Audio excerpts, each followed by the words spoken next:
Woo! Welcome back to the Demand Better Podcast, Season 2.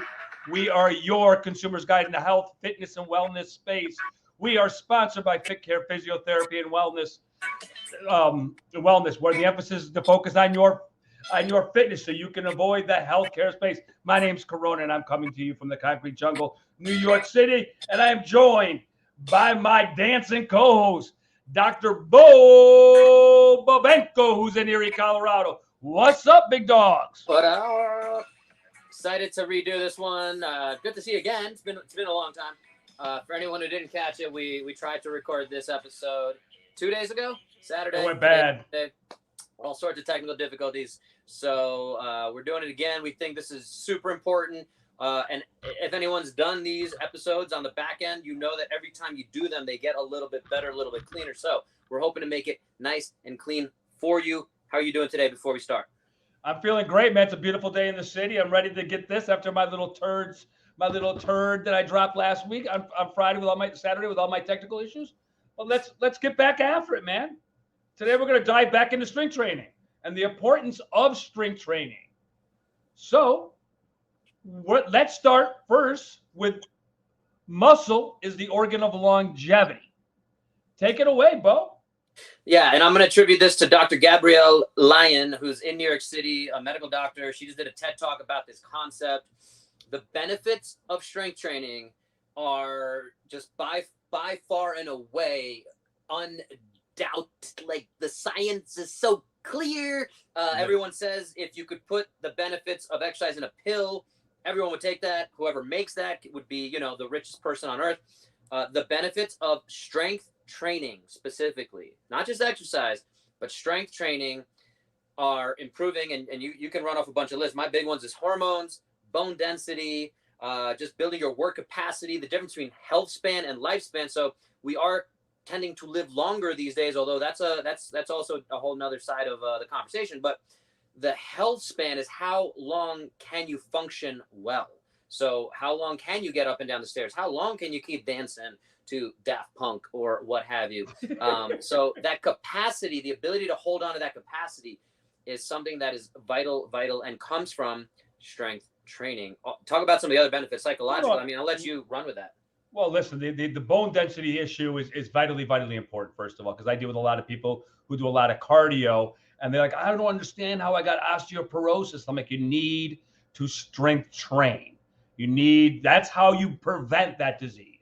A lot of these diseases, sarcopenia, osteopenia, and osteoporosis can be taken care of. You have control over these things. But some of the real cool things that you get out of this, you have better injury prevention. You're less to get injured if you do it. Better quality of sleep. And you also have these enhancers, like these endorphins, that help us with our mental state. Strength training just isn't a physical thing. It's also a mental thing. We have less anxiety and depression. We're more self-confident, and we have improved cognitive function.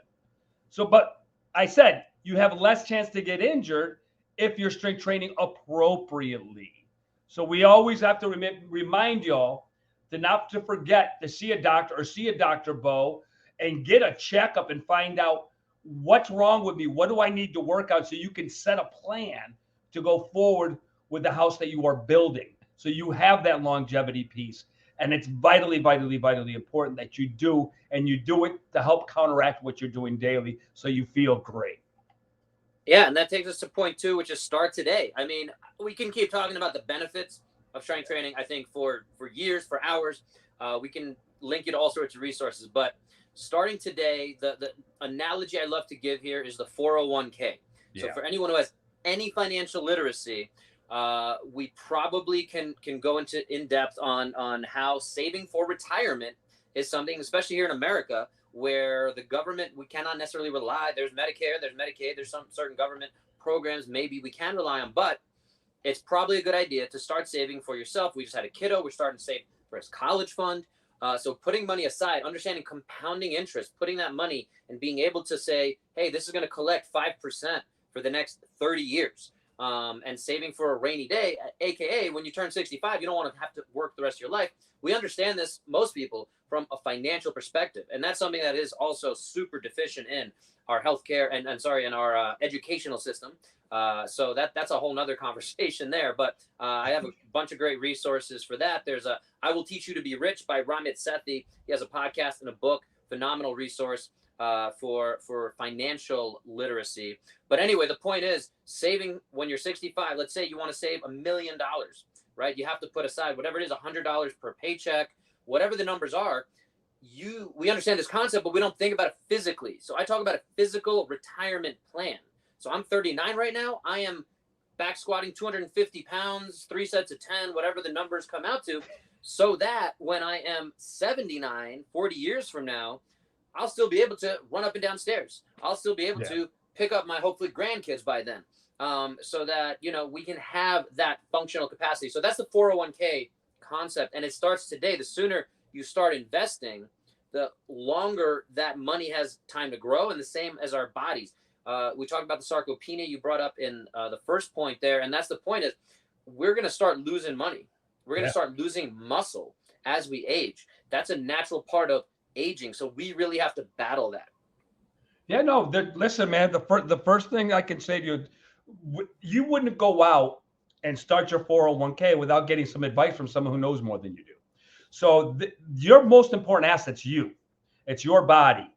Once you need to, I tell everybody at least spend one time with a good trainer. You can go to season 1 of ours, how to find a trainer, how to find a good therapist. This sounds to some people crazy.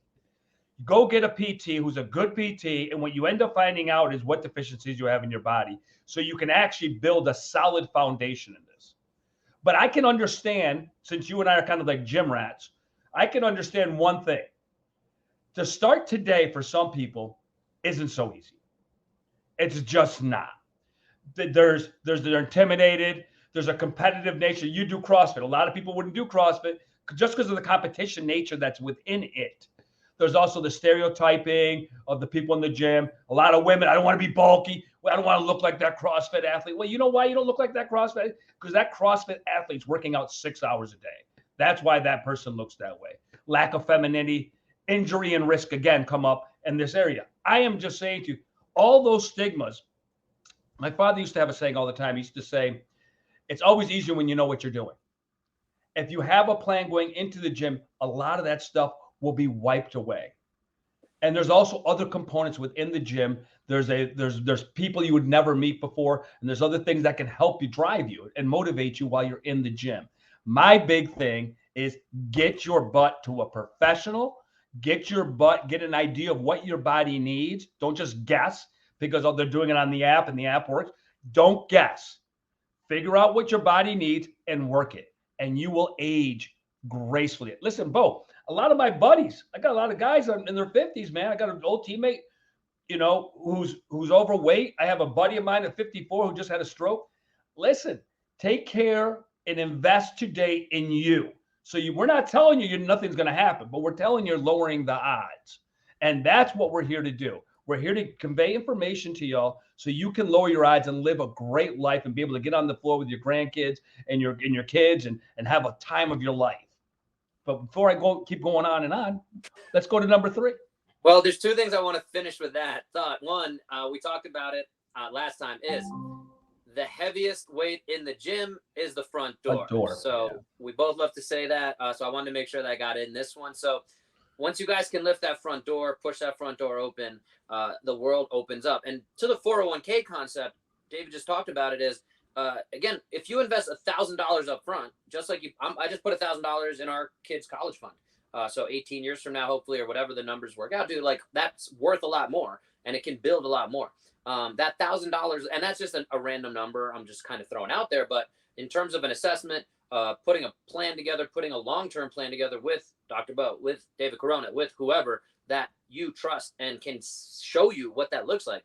For $1,000, you should probably get hundreds of thousands of dollars worth of avoiding medical costs, breaking hips, all the things that we see, osteoarthritis. If that individual can speak to those ailments and how strength training is going to help us. So coming back to all that, I just wanted to say that investment up front is something that a lot of people sometimes say, hey, that's $1,000 a lot of money for a lot of people. I totally get that. However, and there's different ways. You can invest $10,000, LeBron James and Russell Wilson, who's no longer a good example of this because his play went down, but they invest over $1 million in their body every year. Now that's netting them additional millions of dollars. But that kind of applies for your average Jane and Joe in the sense that, again, if you invest that $1,000 the right way with the right people, it's going to be better than going to the chiropractor, which I hear all the time. People are, go into this loop, they stay active, but An they're annuity. you're kicking the can down the road. So again, we're without throwing shade to any professions or anything like that, we can move on to the concept of dosage. And again, this is that fear, the myth of if it doesn't challenge you, it doesn't change you. And this is where strength training, drives us a little crazy. We've talked about it. Of a lot of senior citizens, silver sneakers programs where they're lifting 3-pound weights for 45 seconds and doing shoulder raises or whatever the thing is. But the point is, those classes, we're generalizing again, they tend not to want to injure someone, which is fine. We totally understand where that's coming from. But you as an individual listening to this, if you have someone who is in this demographic of wanting to get stronger, you have to understand that the right dosage, the poison is in the dosage, or whatever the opposite of poison would be in this case. The health is in the dosage, where if you're not dosing it appropriately, where that comes back to investing with someone who can explain these concepts to you. We're going to give you the how the sausage is made. The $1 million cure here is you need to be pushing in that 8 out of 10, 9 out of 10, even 10 out of 10 challenge, because if you're not pushing that, you're doing the 3-pound dumbbells. Maybe even those 3-pound dumbbells are a little challenging in the beginning, which is fine. It's not a judgment thing. But when you start to adapt to that, and again, the other example I give with this a lot of times, we see folks in the gym on the elliptical for a year. And they don't change their body. They're on there, they're reading. And again, like, good for them for moving. Maybe it's better than sitting on the couch. They're getting out, they're doing something. It might be the best thing for them. They might have other things going on. We're not judging that. But I'm saying, hey, maybe there's a better use of your time. Let's get you to deadlift that kettlebell. Even if you start with the 5 pounds, 10 pounds, 15. But I see 85-year-old women come into my clinic with all sorts of different diagnoses. And I say, hey, here's a 50-pound dumbbell or kettlebell. We're going to deadlift it today because that's the best thing for your back. I'm going to show you how to do it safely. But do you feel confident in that? Yes, let's go. Let's start lifting. And they build, and you see the body just strengthen. It's a beautiful thing. I'm going to stop because I can keep talking about how much I'm passionate about it. I love what you're talking about, but the reality of it is, listen, we deal with people in classes and stuff of that nature, and I see a lot of people out there in classes, underloading, completely underloading, and then they come back at you at 45, 50, and all of a sudden you hear stuff like, "Oh, I got osteopenia." Like, we got to get into the gym. You've got to get into the gym. You've got to hit the weights. The weights is the way to build muscle. It is the way to get stronger. And there's nothing more gratifying than pushing yourself to the next level and being able to do something a little bit longer than you could before. You only keep getting better if you're consistent, which brings us to number 4, which is. Well, before we do that, I'm going to shout out Jimmy McKay, my buddy, who's a physical therapist. One of the best. What's up, Jim? He's actually not too far. He's up a little upstate New York, right above you in New York City there. And he just said that's a great ROI, I believe, referring to our comment of if you invest $1,000, that could be saving you a couple $100,000 down the line in metabolic dysfunction, in surgeries, medications, the cost to the system, all these kind of things. So thanks for shouting us out, watching on LinkedIn there, Jimmy McKay. So number 4, we're going to go to, this is kind of wrapping it all up and giving you the advice that I think we want to give and kind of shake everyone. I talk about recently one of my best friend's mothers. She's in her 70s. She was doing the 3-pound and then 5-pound classes with the dumbbells and just like, and she wants to minimize how much she's falling. And again, we're not just talking to that population of folks, but the point is that we want to see if folks can commit, be consistent. We really encourage you guys to get assessed, which we talked about in our previous Jimmy threw in a few more things. Let's put that up there. Thinking focus on benefits and not features. That's right. We're talking about the benefits of long term.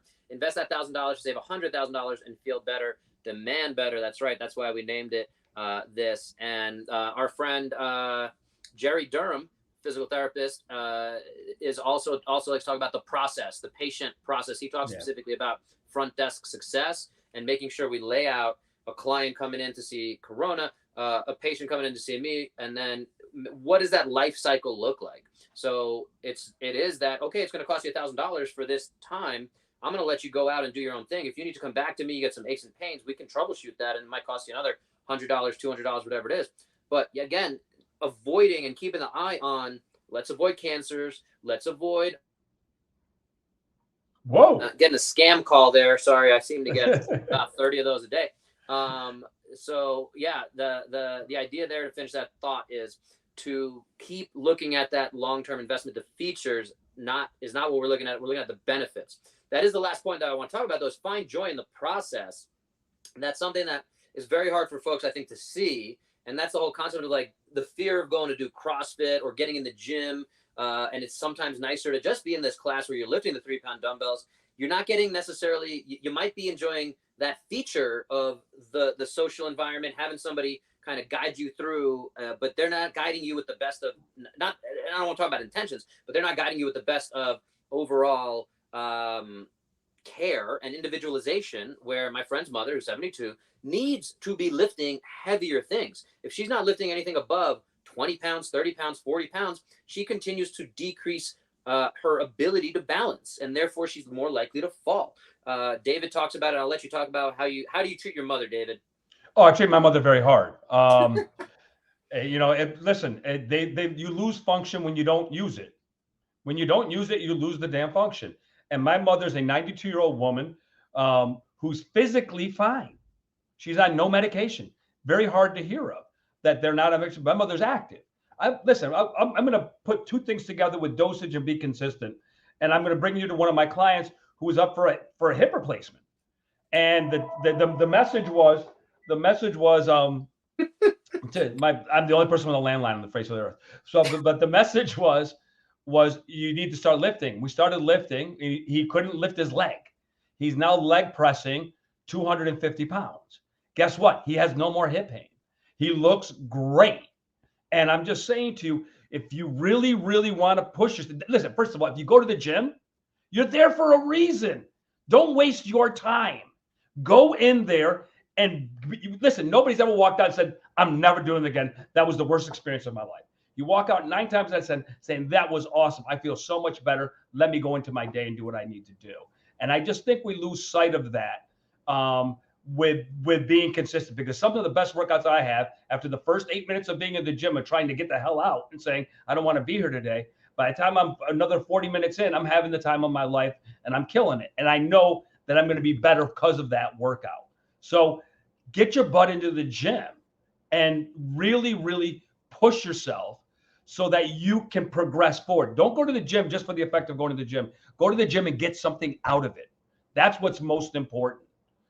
And that's where it comes back to enjoying that process. And again, a lot of folks have difficulty with that, which again, if folks just want to keep paying a personal trainer or need that motivation or need to go to a class or whatever's affordable for them or watch a video or go on Peloton, again, I think we just have to have that conversation of there are limitations to each of those modalities. Yes. And if you can continue to play around with and find something you enjoy, that's for me a big thing is I get people coming to my garage as an example. I work in many different ways, but some get clients coming into my garage. I get them barefoot. I get them saying, hey, so far you've lifted 30 pounds, 40 pounds, 50 pounds. We're going to go for 70 pounds today.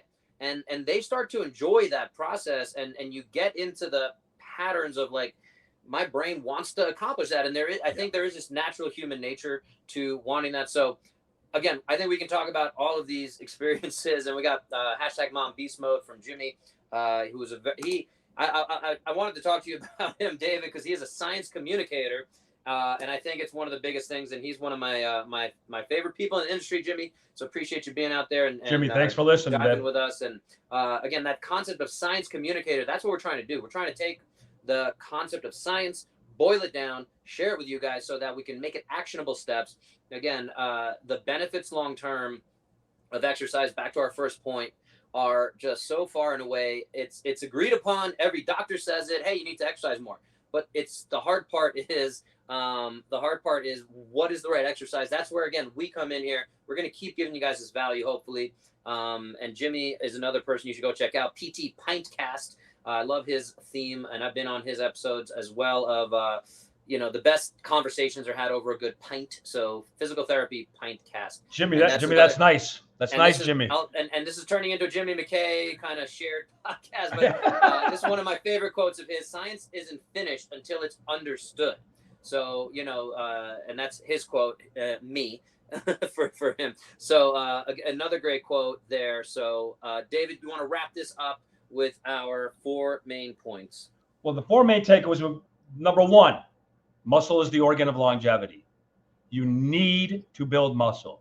Number 2, today. Start today. Okay? The best time to start was yesterday. Correct. Or no, sorry. The best time to start was 10 years ago. The next best time is today. Just today. Number 3, push the envelope. The dosage is important. You need to push yourself. If you do not push yourself, then what you're going to run into is some of these itises, probably osteoporosis, osteopenia, all these things right there that you're going to have an issue with. And finally, as Bo said, be consistent and enjoy yourself. Enjoy yourself in the process. Enjoy yourself watching yourself change. And if you say, I'm not a competitive person, well, guess what? Be competitive with yourself and make yourself better. Anything else you got to put a bow on it for us, Bobo? The other one I love to put out there, and I should have put it on the banner here, is get 1% better every day. That's the concept of being consistent. And the only way to do that is that challenge. If you look at those numbers, and again, true strength training, if we're really looking at it, has an inherently built-in metric that how much can you lift? It's very binary. You either lifted it or you didn't. There are compensations, there are all these other things that happen. But if I'm asking you how much can you bend or shoulder press, I can demonstrate that a little better here. If I go from my shoulder, straight arm, bicep to the ear, that is the standards of our shoulder press. And I can do that with 30 pounds on my right arm and only 20 pounds on my left arm. That shows us where we are. That shows us where we want to go. A year from now, I hope I can be at 50 pounds on my right and 50 pounds on my left. And so they're more balanced, but that increase in strength is very visible. Another common myth I see where folks are going in there and they don't necessarily realize that. And I've had folks ask me like, hey, I've been doing this program for 3 months. Why haven't I changed? and I say, oh, what are you doing? And they say, oh, I've been doing this. And I've been, I've done lat pull downs, 3 sets of 10, Monday, Wednesday, Friday. I've been doing it 30 pounds. It's gotten easier. I'm like, okay, that makes sense. So now we got to push the envelope and change the rep schemes and change the loading and challenge yourself. Yes. How difficult is it? We talked about that 8 out of 10. I think we 8 out of 10, 9 out of 10, 10 out of 10 difficulty challenge. So that's where I want to wrap up is if it doesn't challenge you, it doesn't change you, get 1% better every day. That goes back to our 401k, the whole concept of compounding interest. You know how much that adds up to over a year if you get 1% better every day? 100%. No, that's not how math works. Come on. I'm giving you 100%. I'm giving you 100%. Change 100%. That's good. You're giving me 100%. So no, compounding interest, when you think about it, and it doesn't work for every single, like again, lift we're talking about, but if you do get 1% better every single day, somehow, some way, if you actually stay consistent with that, I think it's 37 point something percent. So you're getting 38% better over the course of 365 days. So it's fun math, but it's a pretty good amount of improvement if you can stay with that. So, but that consistency is still the most important thing. We can accomplish a lot more in a year than we can in 6 weeks, right? So a lot of people lose sight of that. A lot of people do these 30-day challenges, or even now, hard 75 hard is a big thing, which I'm glad that they're expanding it. We have thoughts on that. We're not going to go into it right now. But all that said, hopefully we got the message across, guys. Exercise and strength training, specifically building muscle as we age, is the easiest way to improve your health span. And that health span is different than lifespan. It is how well we can live, how well you can get around, mobility, all of the things. I'm gonna wrap it up there. It's a lot of good information. And first of all, finally, I want to thank all of you for taking time to be with us today. If you like the show, you can help us by writing a review or like or share or subscribe to the Demand Better podcast. We're sponsored by Fit Care Physiotherapy and Wellness. where the idea is to focus on your fitness so you can avoid the healthcare space. I'd like to also thank our third person on this podcast, Jimmy. Thank you for being a part of the podcast today. Listen, hope you all have a wonderful day. We will see you in 2 weeks. See ya. Deuces. See you, Jimmy.